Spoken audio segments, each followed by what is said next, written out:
Eh bien, bonjour à toutes et tous, que je n'ai pas encore salué. Je suis ravie de vous retrouver pour ce webinaire dédié à la veille stratégique à l'usage des décideurs. Sachez que pendant tout notre échange, vous avez la possibilité de poser vos questions dans la zone de chat prévue à cet effet. Et puis, on a prévu un temps de questions-réponses à la fin de nos interventions. Mais voilà, n'hésitez pas à les poser. Je vais les récupérer et puis je les poserai au fur et à mesure à Marie-Christine, qui nous a fait le plaisir de participer et de bien vouloir participer à ce webinaire avec moi aujourd'hui. On va commencer par une petite présentation. Est-ce que tu peux me dire en quelques mots qui tu es avant que tu puisses le faire plus longuement juste après? D'accord. Merci déjà, Marie, et puis toute l'équipe de SINDUP pour ce webinaire qui, à mon avis, est toujours de très belles initiatives. Donc, merci aujourd'hui. Merci aussi à tous ceux qui sont présents. Donc, je m'appelle Marie-Christine Chalus-Sauvanet. Je suis professeure des universités à l'IAE Lyon, ce qui est l'Université Lumière Lyon 3. Et je suis spécialiste en stratégie et en entrepreneuriat, et notamment, bien sûr, en veille stratégique, sujet sur lequel j'ai fait ma thèse. Et je suis praticienne puisque je conseille aussi les entreprises sur le sujet. Parfait, je renouvelle les remerciements. On est vraiment très content de t'avoir. C'est un sujet qui passionne pas mal de monde. Il y avait beaucoup d'inscrits et on va aussi pouvoir partager ce webinaire en replay pour celles et ceux qui ont envie de partager l'échange d'aujourd'hui au sein de leurs organisations. Pour ma part, je suis Marie Friseau, je suis Customer Success Manager chez SINDUP. J'accompagne les clients et les futurs clients dans la mise en œuvre de leurs dispositifs de veille et leurs projets. Alors, je vais commencer par présenter SINDUP pour celles et ceux qui ne nous connaissent pas. Juste en 2 mots, vous dire que SINDUP, c'est une entreprise angevine. On existe depuis 2005. On accompagne 700 projets de veille aujourd'hui. Et on travaille auprès de nos clients pour les aider à structurer l'information et à leur permettre d'en tirer le meilleur pour prendre les bonnes décisions stratégiques pour leurs organisations. Au travers d'une plateforme de veille, d'un service d'études et analyse et de nos compétences en formation et en accompagnement sur mesure, SINDUP propose aux organisations des dispositifs de surveillance autour de sujets de veille stratégique, donc des sujets concurrentiels, sectoriels, environnementaux, managériaux, etc. Alors, pourquoi on a voulu faire ce webinaire? Déjà parce que tout ce qui est la veille stratégique à destination des décideurs, c'est un sujet qu'on porte depuis très longtemps chez SINDUP. C'est des réflexions qu'on a régulièrement avec nos clients, indiquant que la réussite d'un projet de veille stratégique, c'est un dispositif que l'on imagine toujours organisé, structuré, qui peut être articulé autour d'un outil et qui s'appuie aussi sur les humains, l'entreprise et les collaborateurs et collaboratrices que forme cette entreprise. Et donc, on avait très, très envie de pouvoir aussi profiter de l'expertise de Marie-Christine qui a rédigé un ouvrage qui est donc le même titre que ce webinaire, Veille stratégique à l'usage des décideurs. Pour commencer, Marie-Christine, est-ce que tu peux nous dire un petit peu la genèse de cet ouvrage et puis ne pas hésiter à nous donner aussi les références de ton livre. Merci Marie. Alors, pourquoi un livre déjà sur la veille stratégique finalement je pense que la période actuelle répond déjà bien à l'interrogation, hein, puisque quand on va travailler sur la veille, on va vraiment, l'objectif c'est de développer les capacités d'adaptation, les capacités d'anticipation, surtout l'aptitude à l'innovation des entreprises. Et dans un environnement complexe et incertain, c'est particulièrement utile. Mais en fait, finalement, ce livre, donc moi je travaille depuis 2000 sur ce sujet-là, mais ce livre, c'était comme une grande frustration, en fait. C'est-à-dire que dans les années 2000, quand j'ai fait ma thèse, déjà la question qu'on me posait, et pourtant je commençais déjà à pratiquer en même temps que je faisais ma thèse et à mettre en place la veille dans les entreprises, c'était mais finalement, est-ce que c'est pas un petit peu un sujet à la mode? On en connaît tous des sujets à la mode qui viennent, et puis plus tard, on n'en parle plus. Et en fait, non, c'est pas un sujet à la mode, c'est parce que c'est très peu pratiqué, en fait. Hélas. Et c'est ça ma frustration, elle est là, c'est c'est la faiblesse des pratiques de veille. Et par exemple, je sors un ouvrage là, dans un mois sur la résilience, et là, c'est tout de suite, on sent vraiment l'impact de la résilience, alors qu'en fait, comment être résilient si on n'a pas un peu anticipé, si on n'a pas fait de veille quand tout va bien, justement mis en place un certain nombre de dispositifs, et bien, certes, on peut être résilient par état d'esprit, mais ça suffira pas. Hein, il faut avoir déjà capté des informations clés qui vont nous permettre de pivoter en période incertaine. Donc c'est ça. Et puis la deuxième frustration, finalement, donc plutôt des frustrations, c'était cette crise du Covid. Ouais. Où il y avait des possibilités, de pouvoir un peu plus anticiper, que ça n'a été le cas cette crise. Et donc l'idée vraiment, c'est d'améliorer la survie et le développement des entreprises. C'est ça, c'est de se dire on a plus de capacité qu'on ne le pense. Mais d'ailleurs, tu le dis, pardon, excuse-moi, mais tu dis dans l'ouvrage à un moment donné que c'est pas en période de crise que la veille stratégique doit être mise en œuvre. Est-ce que tu peux nous en dire un petit peu plus? C'est vrai qu'on reste tous humains, hein, donc quand tout va bien, on n'a pas trop envie de penser à quand ça ira moins bien ou autre. Alors la veille, c'est pas que pour quand ça va moins bien, c'est aussi pour saisir des super opportunités et maintenir un avantage concurrentiel. Mais finalement, on oublie un peu que quand tout va bien, il y a des moments où tout se passe bien sur le marché, voilà, dans le jeu concurrentiel, etc. C'est là où il faut commencer à s'organiser. Et là, c'est une différence avec SynDub, c'est que moi, je vais vraiment aller faire un focus sur la partie management stratégique, stratégie, moins sur la partie, je dirais, logiciel ou système d'information, hein, tel que vous le développez. C'est très complémentaire. Mais moi, je vais vraiment aller me faire un focus sur comment on va organiser cette entreprise, petite, moyenne ou grande, pour que elle soit à l'écoute de son environnement et qu'elle puisse saisir les opportunités qui s'offrent à elle et puis réduire les menaces s'il y en a. Et ça, les dispositifs qu'on peut mettre en place, c'est beaucoup plus simple quand tout va bien, parce qu'on a le temps de les poser, de les réfléchir, de faire essai-erreur un petit peu, etc., de développer cet état d'esprit dans l'entreprise, alors que quand tout va mal ou quand tout va trop vite, eh bien, on n'est plus que dans l'urgence, on n'est plus que dans l'opérationnel, et là, on fait de la survie. Hein, donc, alors que, voilà, mais il faut pouvoir l'entendre, parce que c'est toujours quand on a le petit pic de risque ou la petite possibilité d'innovation, on va dire, ah bah tiens, il faut que je mette ça en place. Idéalement, bah pourquoi pas, évidemment, mais idéalement, c'est mieux de l'avoir pensé avant, à minima.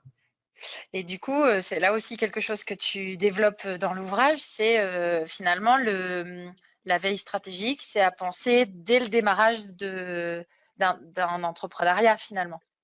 Ouais, ça c'est vraiment idéal.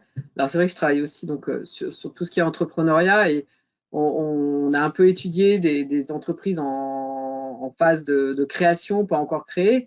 Et il y a deux aspects. Il y a un aspect extraordinaire, c'est-à-dire qu'un entrepreneur qui va commencer comme ça un projet d'entreprise, il est très très à l'écoute de son environnement parce qu'il a une idée par rapport à un marché, il s'intéresse aux concurrents, etc. Mais souvent, on en reste un petit peu là. Et on oublie finalement que c'est à ce moment-là qu'on a presque tous les outils de veille en place, qu'on peut commencer à poser un certain nombre de capteurs par rapport à notre activité. Qu'est-ce qui est important par rapport à notre activité? Quel type de concurrent? Quel type de technologie? De quoi on a besoin en ressources humaines? Et d'arriver finalement, si on l'implante dès le départ, ce que je dis beaucoup dans le livre, c'est ça va être d'un acte réflexe. Et vraiment, ça, c'est l'idéal. C'est-à-dire que pour tout salarié dans l'entreprise, c'est pas juste les décideurs, hein, on discutera des décideurs, mais pour moi, le concept de veille stratégique, c'est pas juste une cellule de veille dans son coin ou des décideurs, c'est l'ensemble de l'entreprise qui va être vraiment vecteur de cette veille. Et si on l'a inculqué dès le départ, avec quelques dispositifs assez simples pour pas alourdir l'entreprise plus, eh bien, ce sera un formidable moteur, ça va alimenter les prises de décision et voilà. Et tu parles pas mal effectivement aussi de la nécessité d'utiliser les ressources internes finalement dans l'entreprise et de l'environnement externe également et qui sert aussi différents types de veille. Sur le sujet du côté organisation, le bon positionnement d'un dispositif de veille, tu le vois à quel niveau? Alors, comme je l'ai dit tout à l'heure, c'est vrai que je suis pas fan des cellules de veille. Pour autant, c'est un outil comme un autre, mais c'est pas toujours facile à mettre en place quand on est une PME ou quelque chose comme ça. même une grande entreprise, est-ce que c'est potentiellement si efficace que ça? Pas sûr. Par contre, c'est de se dire, il y a des réflexes à avoir, et là, on va parler de stratégie. C'est-à-dire, quand on fait une analyse stratégique, on va se dire, finalement, quelles sont mes parties prenantes dans mon environnement et quelles sont mes parties prenantes les plus importantes? Des syndicats, des concurrents, mes ressources humaines internes, etc., etc. Et on va essayer de les qualifier un peu. Et là, déjà, couplé à notre stratégie, on va pouvoir se dire, qu'est-ce qu'il faut aller regarder? Et là, on peut avoir plusieurs services. Et dans ces services, il y a tous les individus. C'est-à-dire que j'avais mis en place un dispositif de veille pour une entreprise qui travaillait pour les grandes surfaces alimentaires, fournisseurs. Et chaque salarié, quand il faisait ses courses, était déjà susceptible de voir des éléments sur comment se comportaient les consommateurs par rapport à leurs produits, qu'est-ce qui s'était passé dans les rayons, est-ce qu'il y avait des choses de nouvelles, comment les gens discutaient.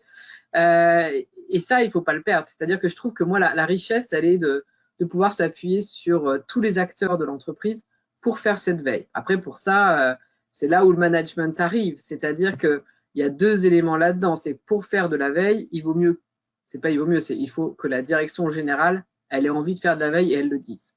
Ça, c'est important. Il faut qu'il y ait quelque chose qui montre que c'est important pour l'entreprise, pour que les salariés suivent, c'est normal. Ensuite, il faut quand même des managers qui soient sensibilisés eux-mêmes et formés à expliquer ça. Et après, quand on va demander à tous les salariés d'aller chercher des informations à caractère anticipatif pour l'entreprise, il faut aussi qu'il y ait quelques règles du jeu. Parce que, par exemple, le grand classique, c'est quand on va demander aux commerciaux, parce qu'on va se dire les commerciaux, c'est ceux qui sont les plus proches du terrain, ils sont face aux clients, ils sont face aux concurrents, ils vont aussi des fournisseurs parfois. Donc, ces gens-là sont très aptes à faire remonter l'information. Oui et non, parce qu'ils sont aussi très dans l'opérationnel, ils sont soumis à beaucoup d'urgences, mais admettons, tout à fait. Donc, on va leur demander de remonter des informations. Et je l'ai vu faire dans plusieurs entreprises. Ces gens-là, malgré déjà une charge de travail importante, vont remonter l'information. C'est une tâche en plus. Et on ne leur fait pas de retour. On prend les informations et puis elles s'évaporent dans le système. Ces gens-là, au bout de 1 mois, 2 mois, ils n'en font plus de la veille. Parce qu'effectivement, ils ont l'impression que ça ne sert à rien, etc. Alors qu'on peut en faire un véritable outil. C'est-à-dire que si on a mis quelques règles du jeu, il y a que le commercial ou toute autre personne d'entreprise qui remonte une information doit savoir où la remonter, à qui, pourquoi, comment. Et après, les personnes à qui on a remonté doivent faire un retour à ce commercial ou à cette personne et lui expliquer non, ton information, finalement, elle ne va pas nous servir. Pourquoi? Et là, en plus, on a un effet de formation intégré. C'est-à-dire que la prochaine fois qu'il sera face à cette information, il sera capable de devenir de plus en plus expert dans le cas pour capter l'information. Ou au contraire, oui, elle nous a servi, merci, grâce à toi, on a pu améliorer un produit, commencer une création de produit. Et là, c'est d'une motivation absolue. C'est-à-dire que ça vous valorise, ça vous motive. Donc, je trouve que c'est aussi un moteur que d'emmener tout le monde avec nous dans ce dispositif de veille. Et j'intervenais dans une entreprise où, par exemple, qui est une belle PME, le dirigeant, à chaque fois qu'il recrute une personne, quelle qu'elle soit dans l'entreprise, dans le discours, ils disent vous serez un capteur. Vous serez un capteur pour l'entreprise. Comportez-vous comme un capteur. Donc vraiment, il y a cette notion d'antenne multidirectionnelle où en plus chacun a son expertise. Donc on va pouvoir aller capter des choses que les autres ne pourraient pas capter. On ne peut pas être un super expert de tous les domaines de l'entreprise, mais on a autant d'experts que nécessaire dans l'entreprise qui, eux, vont savoir que cette information-là, elle a vraiment du sens.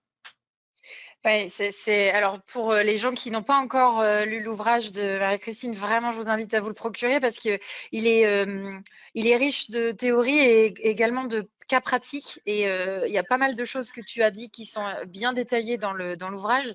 Je pense notamment à la formation, effectivement, et au fait que c'est important d'expliquer pourquoi la veille sera mise en place et comment est-ce que ce sera fait. Et finalement, c'est aussi la réussite d'un projet, que tout le monde se sente investi, qu'il y ait un retour qui soit fait évidemment par le biais du management ou de l'entreprise en général pour pouvoir valoriser tout ça. Et on se disait en préparant l'échange que c'était un peu tabou finalement cette valorisation si elle est financière par exemple, mais c'est vrai que c'est un peu tabou et pour autant c'est un vrai moyen de motiver les troupes finalement. Il n'y a pas tellement de secret. Oui, alors effectivement, ça peut être un système de se dire finalement les informations qui auront le plus d'impact pour permettre à l'entreprise de se développer, d'innover, elles doivent connaître une forme de rémunération. Alors, si on n'a pas forcément les moyens financiers, ça peut passer par de la compensation, ça peut passer par une formation que la personne veut depuis longtemps, par des jours qu'on va lui accorder ou des choses comme ça. Enfin, la reconnaissance aussi va être importante et c'est important, ça stimule malgré tout. À un moment donné, une réussite participative, finalement, une réussite collective, on va développer de l'intelligence collective. Il faut pas qu'elle s'essouffle. Il faut être capable de la stimuler, de l'encourager. Et si on fait ça, d'une certaine manière, ça va rouler après. On ne sera pas toujours obligé de revenir. Il faudra faire des piqûres de rappel, faire quelques petites. Il y a plein de choses pour. Par exemple, on peut faire des jeux à l'intérieur de l'entreprise aussi. Quand on voit que ça s'essouffle un peu, on va dire OK, on va faire un jeu sur la meilleure innovation, la meilleure information captée, etc. Et puis on en fait un moment de convivialité et puis aussi qui est au service de la performance de l'entreprise. Donc, mais oui, c'est pas oublier de reconnaître les acteurs, y compris y compris ceux qui ont capté la toute première information et qui parfois peuvent être au standard de l'entreprise. C'est important, je pense. Effectivement. Et il y a d'ailleurs un cas d'usage que tu présentes dans le livre sur le jeu que je vous invite vraiment. Je fais un peu de teasing, mais c'est très très concret et on voit exactement où tu veux en venir. Finalement, le constat, il est clair, on sait, on comprend, c'est important, c'est évident, il faut que ce soit transverse, il faut que ce soit porté. Et la question qu'on se pose souvent, c'est par quel bout on commence. Déjà, est-ce que tu peut nous dire un petit peu les types de veille que tu mets en avant et éventuellement celles qui sont évidentes peut-être, que quand on se dit bah oui, celle-ci évidemment on l'a fait, et celle à laquelle il est nécessaire aussi de penser et parce que c'est extrêmement décrit et détaillé dans l'ouvrage, mais que voilà, on puisse en dire deux mots à notre auditoire.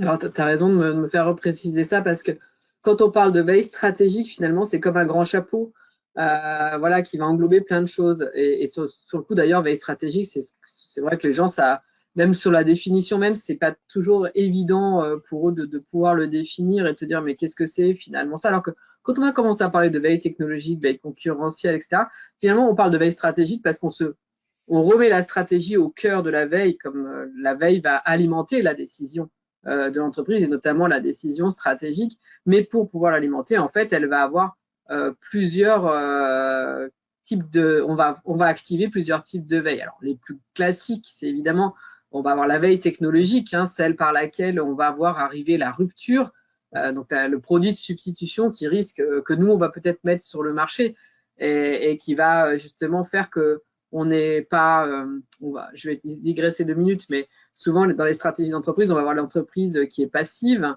l'entreprise qui est réactive. Alors, on dit souvent, c'est bien, l'entreprise, elle est réactive, mais en fait, vous réagissez à quelque chose.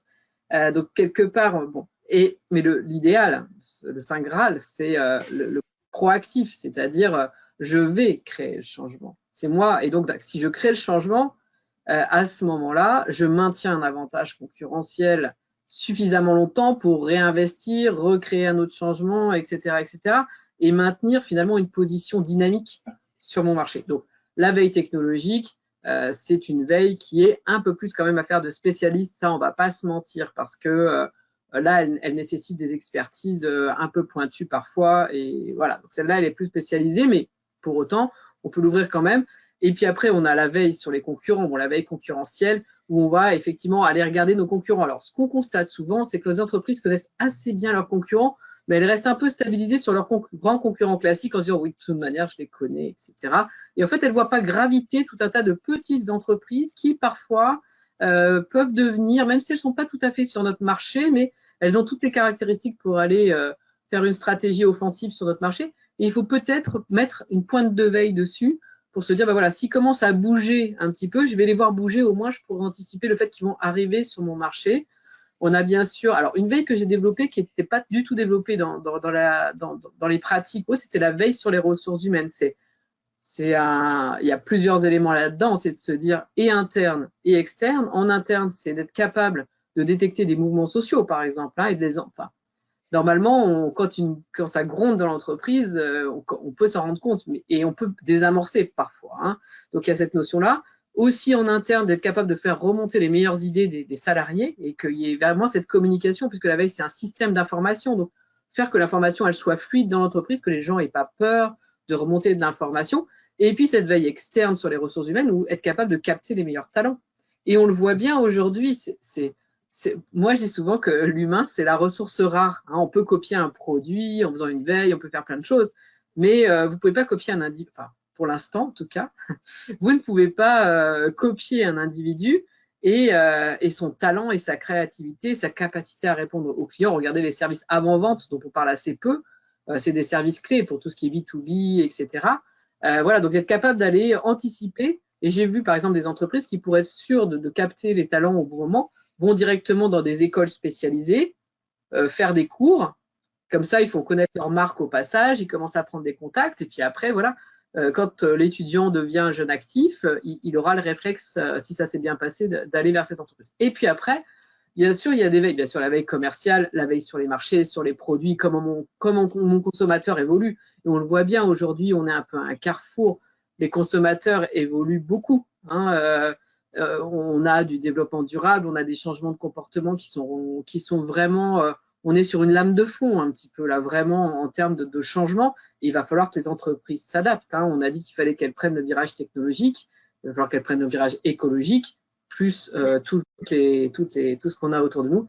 Et enfin, de se dire, après, quand on fait la cartographie de notre environnement et puis de nos parties prenantes, on va se dire, qu'est-ce que je pourrais avoir comme veille aussi qui serait intéressante? Et bon, la veille légale, c'est quelque chose qui est fondamental parce que pour une histoire de brevets mal déposés, d'images qu'on n'a pas vues, etc., de ceci, de cela, on peut avoir de gros problèmes ou au contraire de très belles opportunités. Je ne sais pas si je l'ai mis dans le livre, mais il y avait une entreprise de peinture qui avait vu arriver bien avant tout le monde parce qu'elle faisait une veille légale le fait qu'il y aurait des sanctions sur les boîtes de peinture qui faisaient du plomb, enfin tout un tas de produits qui constituaient la peinture à l'époque. Et il y a une entreprise qui avait, en faisant une veille légale, réussi à sortir avant les autres les pots de peinture sans ces produits-là. Elle s'est retrouvée la seule à ne pas avoir les grosses têtes de mort parce que c'était ce qui s'était passé dans les rayons.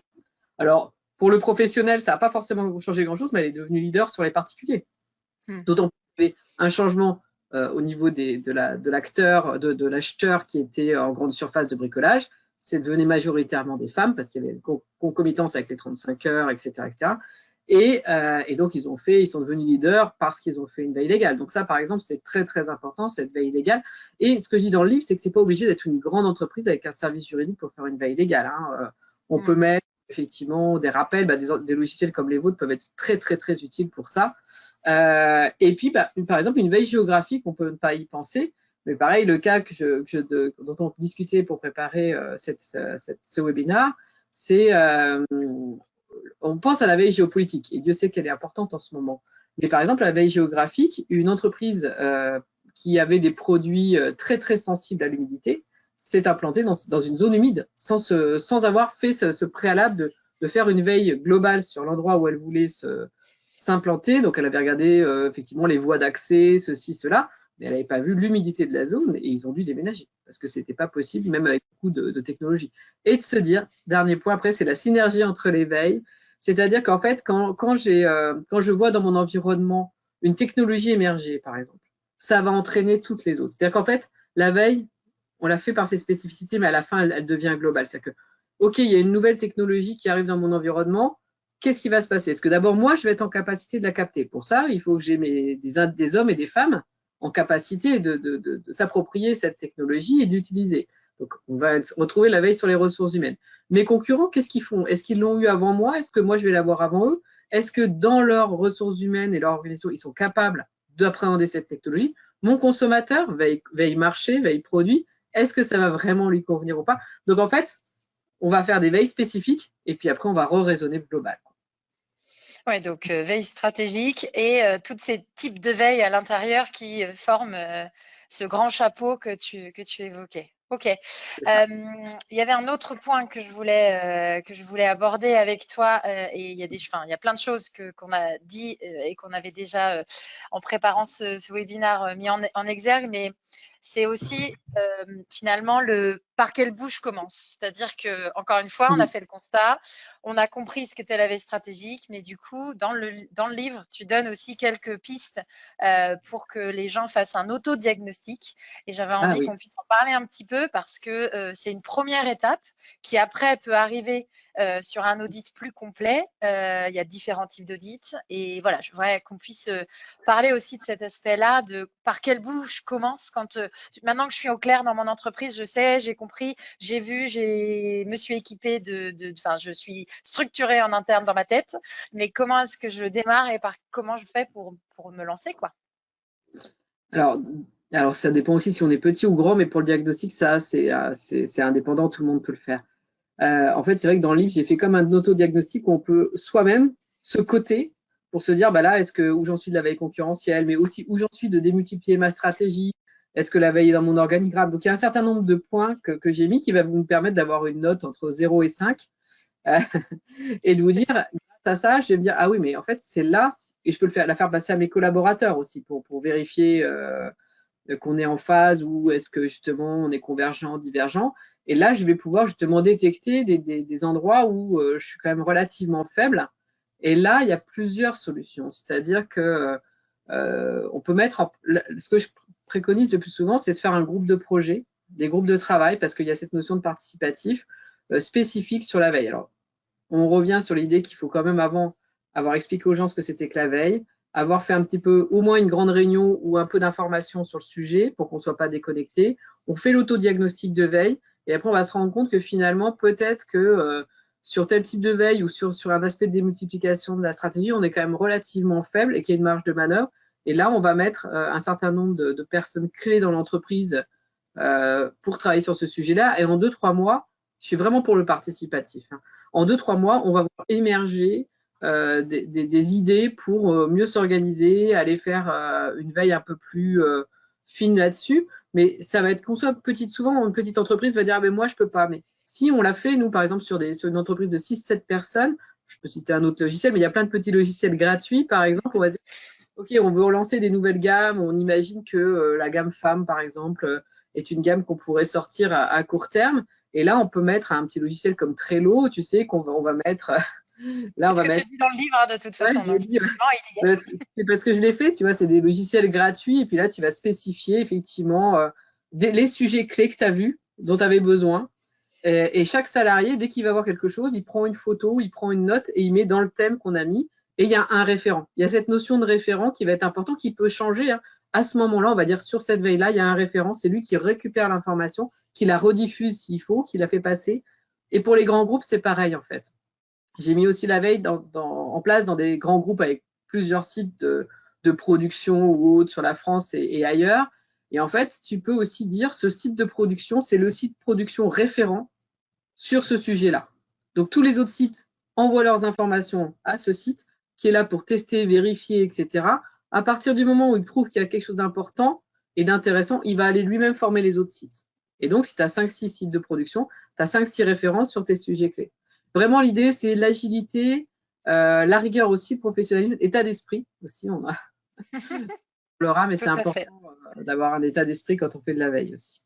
Après, pour reboucler avec SynUp, de toute façon, ce type de démarche-là, elle est extrêmement importante pour nous parce que à partir du moment où les organisations ont mis en place une démarche active en interne, après très vite, effectivement, ils vont avoir envie de se structurer autour d'un outil et nous, on va récupérer tous ces éléments-là pour après, effectivement, rentrer encore plus dans l'opérationnel et dans l'informationnel. C'est comment est-ce qu'on veut s'informer, comment est-ce qu'on veut diffuser les informations et donc tout ce qui est cet autodiagnostic ou un audit plus complet qui peut être proposé, et bien après, c'est la data qui nous sert, nous, derrière, pour après constituer de manière beaucoup plus fine le plan de classement, les objectifs et c'est là où finalement l'outil de veille devient un ancrage de la stratégie, un rouage de la stratégie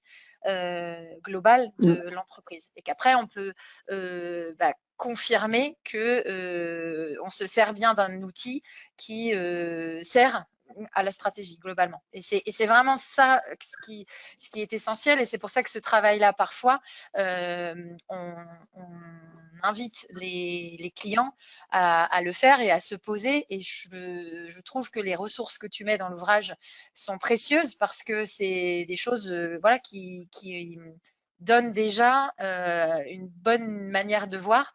Dans la grille, tu pondères aussi les notes, hein, tu le mets en fait, cette pondération. Donc c'est clé en main, quoi. Vous achetez le livre, vous le lisez et vous faites l'autodiagnostic. C'est ça. J'ai fait en sorte que chacun puisse prendre ce dont il avait besoin dedans. Vraiment que ce soit que une affaire de spécialiste et qu'on puisse se dire, bah, tiens, moi, avec mes ressources, je peux faire ça, il faut que je pense à ça. Les impératifs, aussi l'état d'esprit, c'est ce qu'on disait, pour faire de la veille, il faut avoir de l'humilité. Si on pense qu'on sait tout, on ne peut pas faire de veille, en fait. Il faut vraiment esprit ouvert et curieux. On arrive un peu sur la fin là, de l'échange.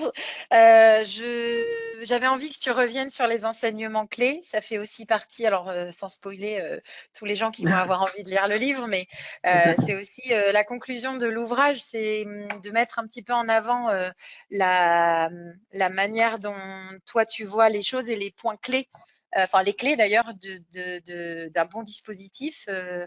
Et il y en a 7. Est-ce que tu peux les dire? Et puis éventuellement, si tu en as un que tu as envie de détailler. C'est ça, le premier, c'est celui que j'ai dit, ce que je viens de dire, c'est-à-dire qu'à un moment donné, c'est insuffler cet état d'esprit. D'abord, que la direction générale exprime le fait que c'est important et qu'on va le mettre en place. Mais après, l'état d'esprit, c'est aussi, la veille, c'est beaucoup d'humilité. C'est-à-dire que quand on voit un sujet, c'est se dire, je ne sais pas. Même si on sait, c'est de partir d'un œil neuf. Parce que c'est là où on va détecter l'anomalie aussi. Si on se sent trop expert, c'est là où on risque de passer à côté de certaines choses, en fait. Donc, oui, on a le droit d'être expert, et bien sûr, l'expertise parlera à la fin, mais garder ce côté ouverture d'esprit, cette capacité d'écoute, vraiment. J'écoute mon environnement et j'essaye de pas me faire que le bruit, parce qu'on parle beaucoup de bruit en système d'info, hein, de ne pas me faire d'avoir trop de bruit dans l'oreille et d'être capable de ce côté. Pourquoi là il y a un silence? Pourquoi là il y a une anomalie? Qu'est-ce qui fait dès qu'on sent qu'il y a quelque chose qui est bizarre, être capable de mettre un point de veille dessus, parce qu'après il faudra du courage pour aller continuer à faire le travail. Il y a ce que j'ai pas beaucoup dit. Alors si, ça je l'ai dit, c'est faire jouer les synergies entre les veilles, hein, pas juste de la veille techno, de la veille concurrentielle. À un moment donné, faut voir global. Faut arriver à développer cette vision systémique. Le réseau. Ça, je l'ai peu dit, et c'est ultra important. C'est-à-dire que on parle par exemple beaucoup d'infobésité, mais si vous êtes expert dans quoi que ce soit, un sport ou ce que vous voulez, vous n'avez pas d'infobésité parce que vous êtes expert en escalade, je sais pas, vous allez tout de suite savoir ce dont vous avez besoin. Donc avoir un réseau fiable et de confiance à qui on peut parler justement quand on va se poser une question sur une information à décrypter qui n'est pas de notre ressort, c'est très très important. Ou un réseau qui nous informe. Et ça, on peut mettre des capteurs, on fait de la veille stratégique internationale aussi, on peut mettre des capteurs dans le monde entier qui sont un peu dormants, tout à fait légalement, et puis eux, quand ils voient quelque chose qui arrive, ils vont nous informer. Et ça aussi, c'est vraiment le réseau, c'est très important. S'appuyer sur les hommes et les femmes de l'entreprise, ça aussi, je l'ai dit. Et puis, cette notion de faire jouer, de ne pas être ni trop dans l'opérationnel, ni trop dans la synergie, mais vraiment garder un équilibre opérationnel-stratégie. C'est-à-dire que la stratégie, elle est au cœur, elle donne la direction, mais la capacité à les capter de la veille, c'est aussi très opérationnel. Et là, ça va permettre, après justement, c'est un cercle vertueux, ça va permettre d'alimenter la prise de décision et donc la stratégie d'entreprise. Donc, on donne une stratégie, grâce à ça, on va un peu cibler de la veille, on peut faire de la veille globale. Grâce aux informations anticipatives qu'on a captées, on va réorienter la stratégie. Ça va permettre de pivoter. Et puis, je crois que je terminais en disant toujours rester positif et oser et sortir du cadre. Voilà. Cette notion de rester positif, elle est se dire c'est possible. Des fois, en France, on est comme ça, on dit c'est pas possible, c'est pas possible. En fait, souvent, il y a beaucoup plus de choses de possibles qu'on ne le pense. Voilà. Ça me plaît qu'on finisse sur le positif, moi. Oui. Merci beaucoup, Marie-Christine. Je vais laisser les questions, si vous en avez, dans le chat. N'hésitez pas à poser vos questions à Marie-Christine. En attendant que vous écriviez les questions, est-ce que tu peux nous donner les références du livre, là où on peut Oui. acheter ton livre? Et voilà, en attendant que les questions arrivent, s'il y en a. En tout cas, moi, j'ai posé les miennes. À vous également d'en poser si vous en avez ou à réagir. Alors le livre, normalement, on peut le commander à la Fnac ou chez De Citre. Voilà, il est dans le système classique, même sur Amazon, dans le système classique pour se fournir un livre. Il a été publié aux éditions EMS, c'est Management et Société. Donc l'éditeur aussi le vend. Donc voilà, c'est très très très très classique. Normalement, on devrait pouvoir le trouver à peu près partout. Voilà.